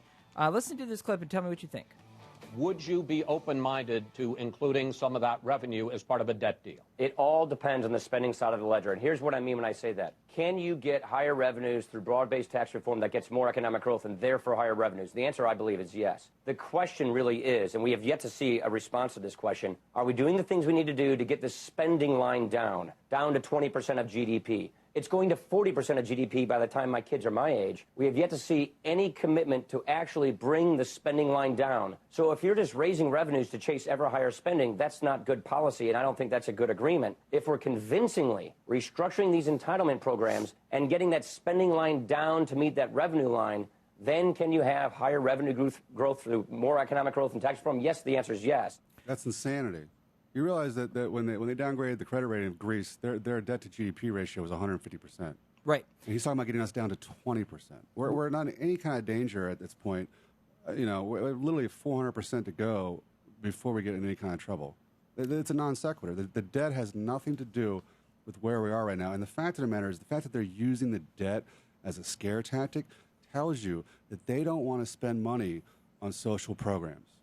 Not even that, but the way that the very careful language that he uses there, I mean, to the first glance or to the first listen, it almost sounds like he's in support of raising revenues, raising taxes. And if you break it down, you actually read the transcript, it's very simple. He uses the word tax reform, not revenue increasing. Not increasing, not revenue reform. And it's very simple. His plan, which you just heard him, if you're trying to catch a spending problem with a revenue problem, you're not going to catch it. Well, it's just the point is the very sneaky bullshit snake oil that these F-word people are. I'm doing my best to censor myself, even though I shouldn't. That these people on the right use is ridiculous. They just spin machine. It's like I feel like my head's in a fucking dryer. It's a shell game. It literally is a show game. We have nothing but a show game in our general political discourse. I would say even in our civic. First of all, I prefer to look at terms in terms of civics. Politics is a dirty word, and it's typically a dirty business. But if you look at look at our society in terms of civics, you say, okay, what are we doing for the greater good? What are we doing to benefit the general population? And we're only hurting the general population at this point because we're really only serving, I mean, I say we, the government is really only serving the top 1%. So you have at least 99% of us who are not being served by our government. And the sad part is that Republicans and the right wing and those get into office, they say government doesn't work, and they prove it. I was so upset this morning when I saw the headline on Think Progress with that clip, and it said, "Oh my goodness, Paul Ryan is for revenues." Bullshit. Sorry, you have to put these people in their place, and don't let them fool you. That's the whole point of the fooled alert. I don't know if you like it. Anyways, you're listening to Filter Free Radio. My name is Jacob Dean. Thank you so much for hanging out with us. FilterFreeRadio.com, RadioOrNot.com, and if you're in the Ustream chat, hey everybody out in chat, I'm going to come chat with you here on the break. And coming back, we have a shocking story about China workers committing suicide over poor working conditions. That's how bad it is getting, and what we're going to do about it. You're listening to WIN, the Workers' Independent News Service. I'm Jesse Russell. Thursday was a busy news day in Washington, D.C., even with the House of Representatives on vacation. Senate Majority Leader Harry Reid stopped the Senate from recessing for August so a solution could be reached to put Federal Aviation Administration employees back to work. Reid worked out a deal where the Senate would pass the House's bill, which would extend FAA funding until mid-September. Transportation Secretary Ray LaHood agreed that if the Senate passed the bill, he would use his authority to issue waivers to communities that would be impacted by the GOP's attempt to defund smaller airports. The deal will put 4,000 FAA employees back to work and ensure 70,000 construction workers continue working. The GOP's shutdown has cost the country nearly $400 million in lost revenue. Much of that revenue would have come through federal aviation taxes. In some cases, the airlines are attempting to pocket those tax dollars. When asked about that issue on the Neil Cavuto show, Representative Eric Cantor didn't see any issues with the airlines taking taxpayer money. What airlines have done is have stepped in and said, well, if we're not going to pay that money to the federal government, we're going to keep it towards our own bottom line. And I guess that's what business does. If you traveled during the shutdown and paid for your ticket prior to July 23rd, you can ask your airline for a refund. If they refuse, the Internal Revenue Service has guidelines on its website for utilizing the organization to retrieve your money. In Ohio, the Secretary of State has officially put the collective bargaining rights stripping bill, SB 5, on the November ballot. We Are Ohio collected more than 1.3 million signatures to put the legislation up for referendum, when they only needed less than 300,000. Meanwhile, and not surprisingly, the Ohio Chamber of Commerce came out in support of the legislation.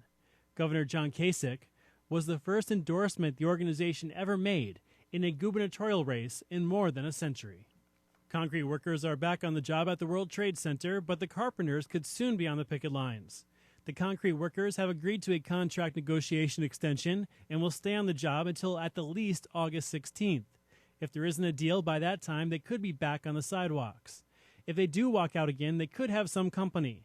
The District Council of Carpenters voted on Wednesday to give their negotiator the power to call a strike.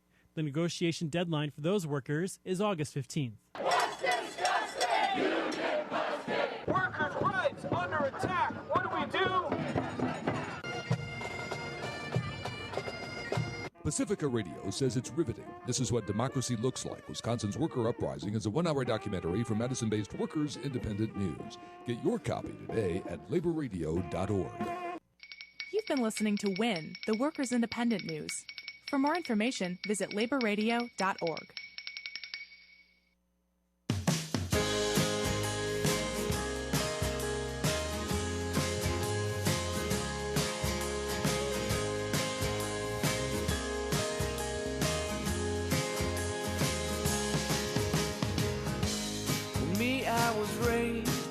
White and blue. Please tell me, what does that have to do with all the things I believe to be true?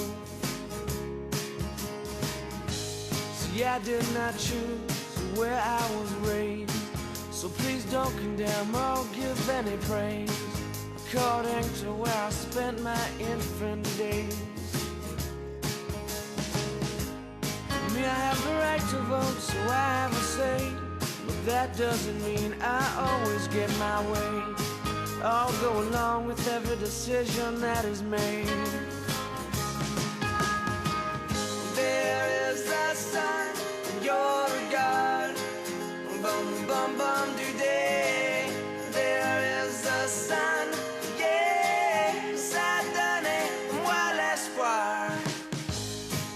governments that do as they do, weaving in the face, opposing view.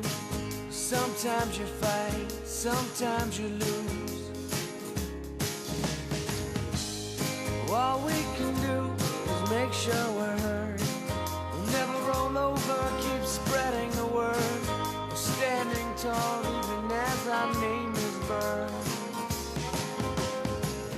There is the sun, you're a god. Bum bum bum today. There is the sun, yeah. Ça donne moi l'espoir. There is the sun, you're a god. Bum bum bum today. There is the sun, yeah. Ça donne moi l'espoir.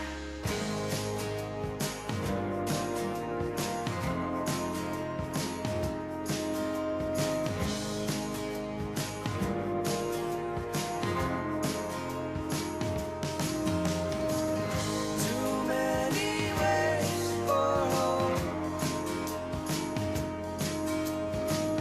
Too many ways for hope. Too many ways for hope to keep me down. Not this round. There is the sun, you're a god. Bum bum bum today. There is the sun, yeah. Ça donne moi l'espoir. There is the sun, you're a god. Bum bum bum today. There is the sun, yeah. Ça donne moi l'espoir. So let's just say Ignorance is bliss. And so, in my state of the union, or my speech to the nation, whatever you want to call it, speech to the nation. You're a single mother with 2 children, and you're working hard to put food on your family. ignorance is bliss. How is our children learning? Fool me once, shame on you. You fool me, we can't get fooled again. Ignorance is bliss. It's our Ignorance is Bliss alert on Filter Free Radio. My name is Jacob Dean. Thanks so much for hanging out with us. Do not do this at home. A Swedish man who was arrested after trying to split atoms in his kitchen said that he was only doing it as a hobby, and I quote, "He had the radioactive elements radium, archimedium, and uranium in his apartment in southern Sweden when the police showed up and arrested him on charges of unauthorized possession of nuclear material." He said that he'd been trying for months to set up a nuclear reactor at his home and kept a blog about his experiments, describing how he created a small meltdown in his kitchen on his stove. Just a science geek, I guess, to the extreme. Only later did he realize that it might not be legal because he had to ask the Sweden's radiation authority a question because he wasn't sure exactly what to do with his reactor. And, of course, they answered him by sending out the police. He said, "I've always been interested in physics and chemistry," and he just wanted to see if it was possible to split atoms at home. And if convicted, the guy could face up to 2 years in prison. The police did not detect any dangerous levels of radiation in his apartment, which, of course, he now acknowledges that might not have been necessarily a good idea to be doing that in his home. How can you be so smart and yet so stupid? I just have to ask the question, is that a nuclear reaction, or are you just happy to see me? Oosh. All right.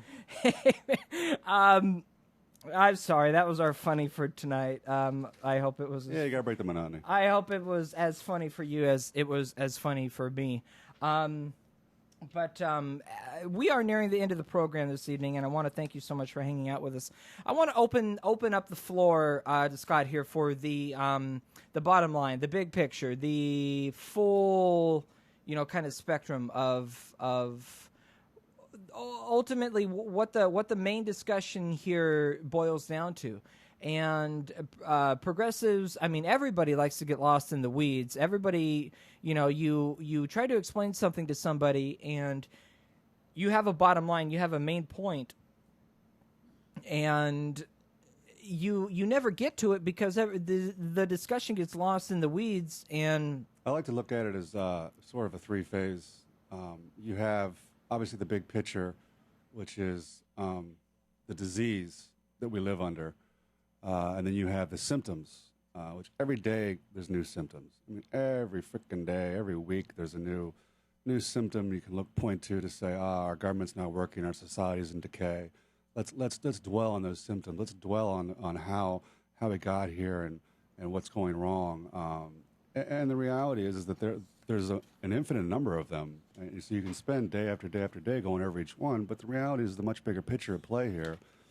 And that is the fact that we have class warfare. So, I mean, in the big picture, you're looking at the rich control our government. And it's no small feat that they've done that. It's obviously something they've intended on doing over the long term, and they've really worked at it for the last 30 or 40 years or so. Right. Beginning with, not necessarily beginning with per se, but really beginning from the New Deal. I mean, Right. Taft-Hartley was their first strike against the New Deal. And so if you look at it, the wealthy and the rich have been trying to repeal the New Deal ever since it was put in place. And it's become much more obvious in the last 30 years, and even more so in the last 10 years.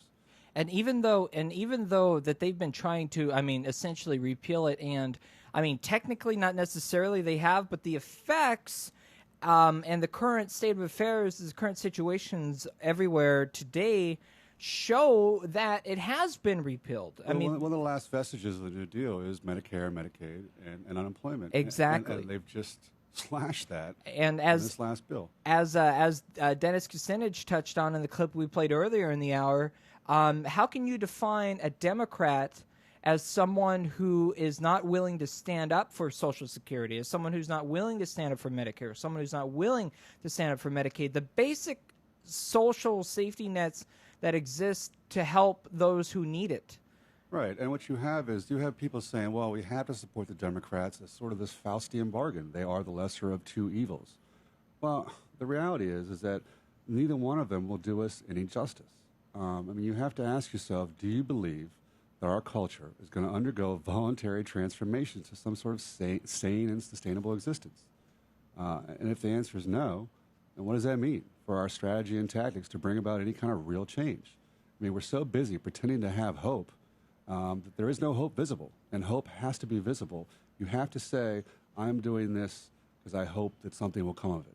Right. You can't just say, I hope Barack Obama turns a corner and sees the error of his ways. Well, if you're not going to fucking do anything to make that happen, then he's not going to. Bingo. You can't just vote for Barack Obama in 2008 and say, oh, we have a Democratic president, we have a Democratic Senate, and we have a Democratic House of Representatives. You have 2 out of the 3 branches of government working for you, and that ain't bad. Yeah.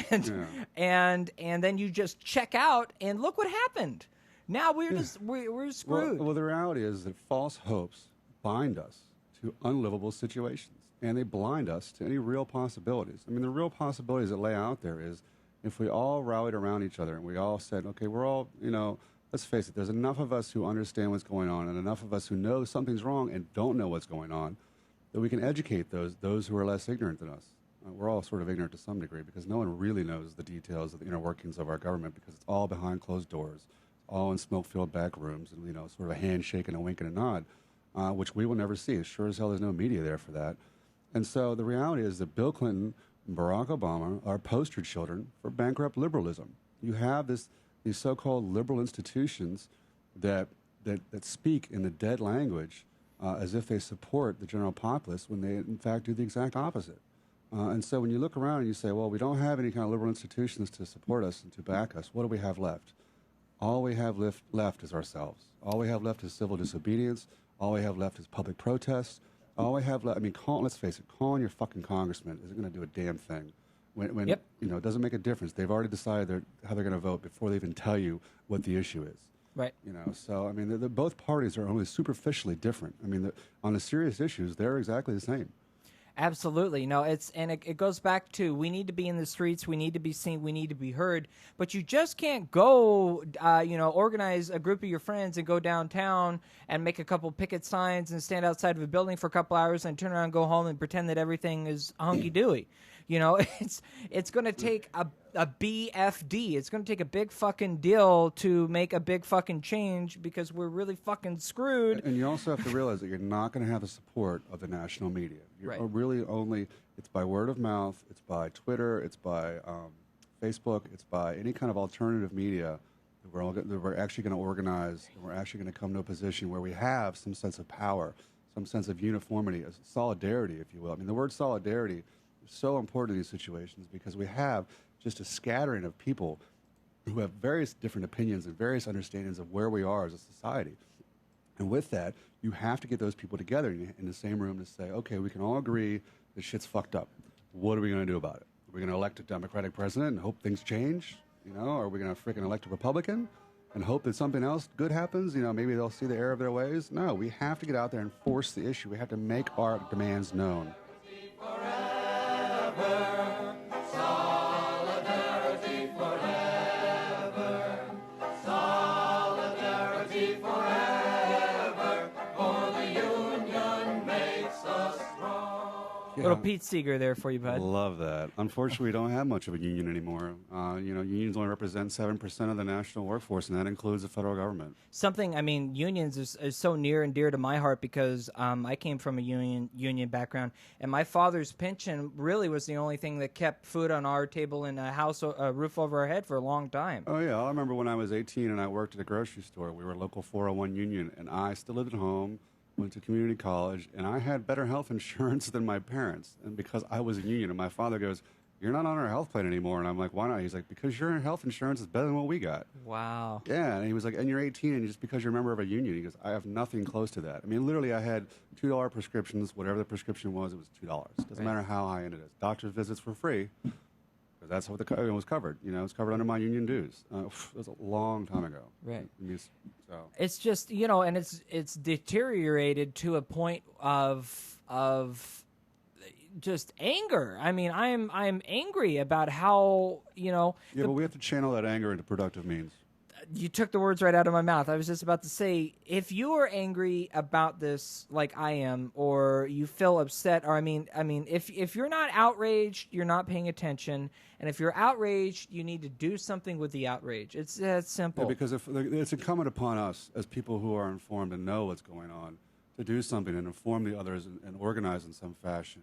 The first thing I can think of is the October rally that's going on.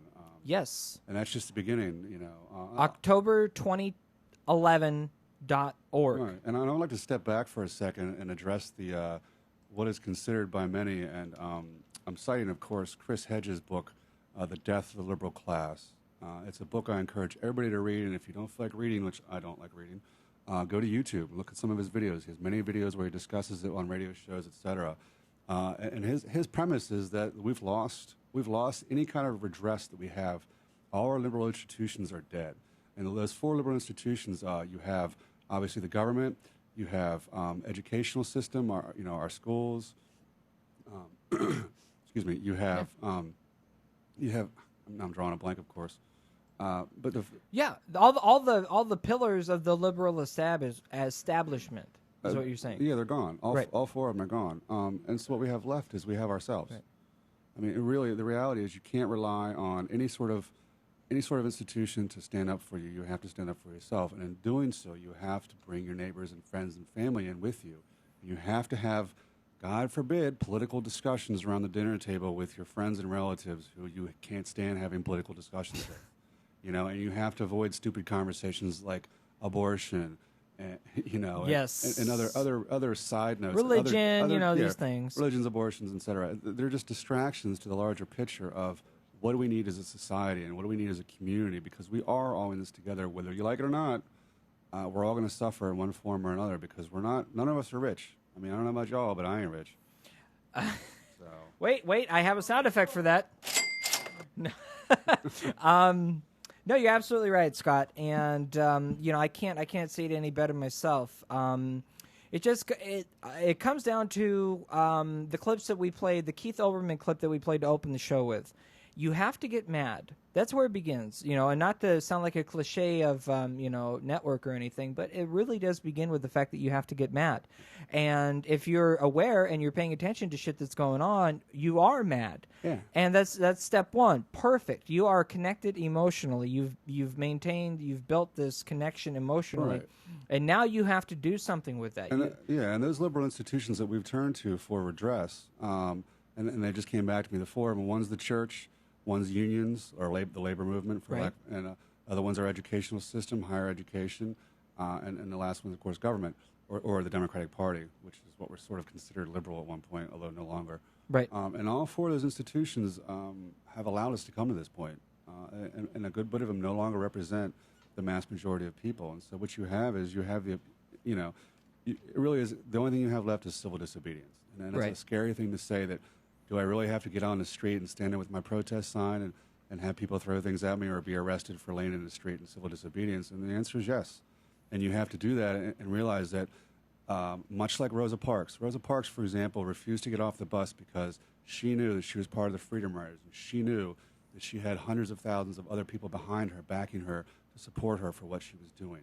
And it has to get to a point where we can all come together and say, oh, this person just got arrested. Let's support him. I mean, Bradley Manning is the first person that comes to mind when I think of this person because, first of all, we don't have habeas corpus in our country anymore, and that's the scary part about it. Thanks, Obama. Yeah, right. Well, not necessarily Obama. It's Bush, but the fact of the matter is Obama hasn't done shit to reinstate it. Right. And rightfully so, because, let's face it, if we all had habeas corpus, Bradley Manning would not be in prison right now. He'd be on trial, and he would be able to say to the public the things that he knows are true. And meanwhile, what they're trying to do is break him, and make him mentally insane by keeping him locked in solitary confinement and essentially torturing him. So, I mean, the reality is that without habeas corpus, the scary fact is that if we do rebel, and if we do resist, that some of us may be imprisoned and some of us may be killed.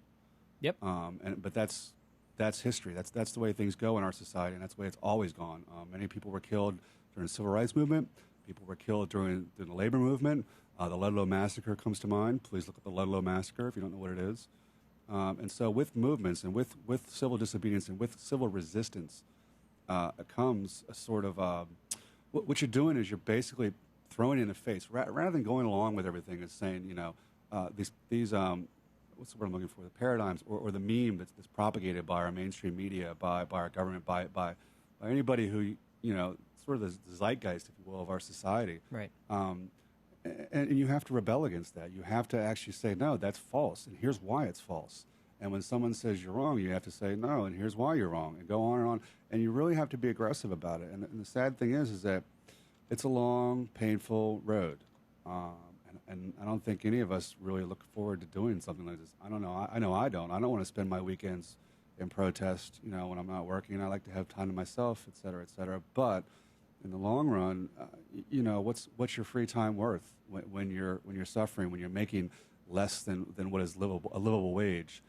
I mean, in constant dollars since 1950, the minimum wage should be $14 an hour if it were to be adjusted for inflation since its inception. Right now, what's the minimum wage? $7.50, $7.25? Not even $8 maybe. I don't think it's that high. Anyway, it's half of what it should be. Right. And so if you wanted to fix our so-called economy or our economic crisis, you could start by raising the minimum wage to what it should be adjusted for inflation over the last 50 years. And What? You can't put money in people's pockets and increase the buying power of we the people? Yeah. You can't do that. That would be redistribution of wealth. Which is exactly what we need. And then the fact of the matter is we'd all be that much more empowered by making more money. Right. You uplift the least among us. Let's say the minimum wage was the same as Ireland, which is $14 an hour. Right. Well, if the least among us are making $14 an hour, if you're making $50,000 a year, in reality, you should probably make $100,000 a year just to be middle class. And $50,000 is much lower middle class, depending on where you are in the country. I've heard an old joke that's been thrown around a lot, and it goes, "God helps those who help themselves," and as of course that's a horrible joke. But the point about it is there are those who need help, and then there are those who really don't need help. I mean, really, how many millions of dollars do you need to be satisfied? I mean, really, and it comes down to it's you're going to have to pick a side. The inequality is growing so exponentially that unless we do something about it, we're screwed. And there's two sides. There's the frickin' poor and the frickin' rich. There's the haves and the have-nots. Right. You know, and I mean, and what you're looking at too is, in the much larger picture, is the deification of the wealthy, as if they've earned their right to be as insanely rich as they are, when the reality is that taxes are at an all-time low. I mean, if you compare us to Europe in many fashions, and not even just for the lack of health care, but for the sheer fact that we have the lowest tax rate of industrialized nations in the world. We're also the only industrialized nation in the world that doesn't have health care guaranteed for all as a civil right. I mean, that in itself, I mean, the healthcare costs are insane because we have health insurance companies. The only country in the developed world that allows for-profit healthcare. Exactly. And not just for-profit healthcare, but what you're saying also is doesn't even provide it for all. You know? Right. I mean, and then take it a step further, and it's actually for-profit, which means that you have to bankrupt yourself to get your kids some sort of cancer treatment so he won't die on you, which is insanity. I mean, you're literally depreciating the value of one's life just so they can pay their bills. And so what you're left with is with a lower middle class, if there even is one left after this, and the very rich. And the very rich are the ones who control everything, and the very rich are the ones. And I'm not just talking about rich. I have friends that make $500,000 a year, and they're still middle class by definition, because the middle class ends at $1.2 million a year. I mean, my ultimate life goal growing up was like, if I could make $50,000 a year and have the white picket fence with the wife and 2 kids. I mean, that's the end all of end alls. Adjusted you know, for inflation, of course. Right. But we are nearing the end of the program, which I do want to say thank you so much to my fantastic co-host, Skeptic, Mr. Skeptic. Any final words of thought that you wanna throw out there and hammer home a call to action, get active, etc.? Final thoughts? I mean, I would just simply say that we have to step back from our daily lives and look at things in a much larger picture and ask yourself, why is this happening? And then ask yourself, who is doing this to me? I mean, and the fact of the matter is that the world we live in is a false paradigm. It's created by our media. It's created by the very wealthy. And every media outlet, every person you see on television is wealthier than you are, or at least makes more money than you do. And so they don't represent you. I mean, any reality show, anything you see on television, those people don't speak for you, even though you may think they do. They are their own society. I know you really like Derek Jensen, and you were the person who actually turned me on to this clip, and I'm going to play this real quick for you. Absolutely. It's very simple. It's 5 questions from Derek Jensen. What do you love? What are your gifts? And what is the largest, most pressing problem that you can help to solve using the gifts that are unique to you in all the universe? And the 4th one would be, what does your land base need to survive? And I guess the 5th one would be, are you willing to do it? Are you willing to do it? Most importantly, are you willing to do it? On that note, we are going to close out the broadcast and say thank you so much to everyone who's made this broadcast possible. Thank you so much to Nicole Sandler, of course. Why do I even need to look at the piece of paper for that? Nicole Sandler, radioornot.com. She is the most fantastic, awesomest person ever and has given me the ability to share my thoughts and feelings with you here on Filter Free Radio. I cannot thank Nicole enough. I also want to thank www.danosongs.com for music, production music. Also want to give a shout out to The Roybert and CrownedRecords.com, also for production music. A very special shout out to my brother from another mother, Shane O, host of Funked in the Head Thursday nights right here on the Ustream home of Nicole Sandler, Radio or Not, for putting together the all-new, brand-new FilterFreeRadio.com website. So go check that out if you haven't already. Find us on Facebook, facebook.com/FilterFreeRadio. You can follow me on Twitter at FilterFreeRadio. My name is Jacob Dean. Thank you so much for being with us on a Monday evening. And find all of your progressive independent media right here on Ustream. And we will see you next Monday at 7 p.m. Eastern Time. Have a great rest of the week. And check out the rest of the shows here on Ustream. It's good stuff. This is it. You're listening to Jacob Dean. There's a tide pushing back the rights of each of us. It will continue and it will crush us because those who created it are organized and unified and hell-bent. And the only response is to be organized and unified and hell-bent in return. We bring you the real stuff. We must protest this deal and all the goddamn deals to come in the streets. We must arise non-violently but insistently. General strikes, boycotts, protests, sit-ins, non-cooperation, takeovers. You're listening to Jacob. Modern versions of that resistance, facilitated and amplified by a weapon our predecessors did not have, the glory that is instantaneous communication. Streaming live on the web. It is from an old and almost cliched motion picture that the wisdom comes. First, you've got to get mad. This is it. I cannot say to you, meet here or there at this hour or that one, and we'll peacefully break the back of government that now exists merely to get its functionaries reelected. But I can say that the time is coming when the window for us to restore the control of our government to ourselves will close. And we had damn well better act before then, because this deal is more than a tipping point in which the government goes from defending the safety net to gutting it. This is wrong.